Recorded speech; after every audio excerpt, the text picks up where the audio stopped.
అసలు ఇలా ఒక పేద కుటుంబంలో పుట్టిన వ్యక్తి ఈ రోజు 17,000 కోట్ల ఎంపైర్‌కి ఓనర్ అయ్యారు. 1960 సంవత్సరంలో కిరణ్ కుమార్ నెల్లూరు డిస్ట్రిక్ట్‌లో ఒక చిన్న గ్రామంలో పుట్టారు. కిరణ్ చిన్నప్పుడే అతని ఫాదర్ చనిపోయారు. దానివల్ల ఫ్యామిలీ చాలా ఫైనాన్షియల్ ప్రాబ్లమ్స్‌ని ఫేస్ చేసింది. అది ఎంతంటే కిరణ్ ఒక ఫంక్షన్‌కి వెళ్ళడానికి కూడా షర్ట్‌ని వాళ్ళ ఫ్రెండ్స్‌ని అడిగేటంత.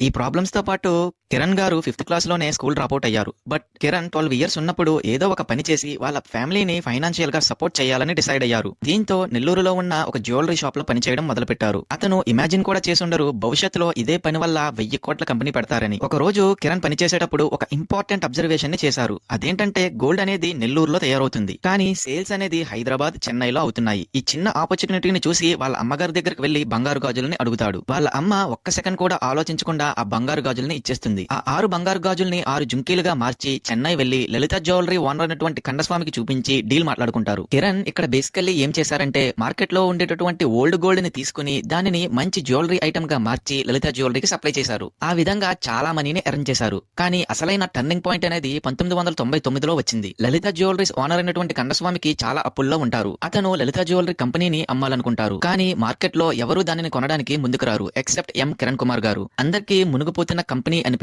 కిరణ్ కి మాత్రం అందులో మెరుస్తున్న గోల్డ్ కనిపించింది. అతను తన ఎంటైర్ లైఫ్ లోనే రిస్కీ మూవ్ ని తీసుకుంటారు. లలిత జ్యువెలరీ కంపెనీ కొని ఆ లెటర్స్ లో ఒక ఎక్స్ట్రా ఏని యాడ్ చేసి బిజినెస్ ని ఫ్రెష్ గా స్టార్ట్ చేస్తారు. ప్రొడక్ట్స్ లో క్వాలిటీ అండ్ క్రేజీ మార్కెటింగ్ చేస్తారు. మోస్ట్ ఇంపార్టెంట్లీ జనాలకి ట్రస్ట్ నిస్తారు. 25 ఇయర్స్ లో అతని సక్సెస్ ని 53 షోరూమ్స్ లో స్ప్రెడ్ చేస్తూ ఈ రోజుకి 7,000 మందిని పర్మనెంట్ స్టాఫ్ గా ఉద్యోగాలిచ్చి 17,000 కోట్ల ఎంపైర్ ని సృష్టించారు.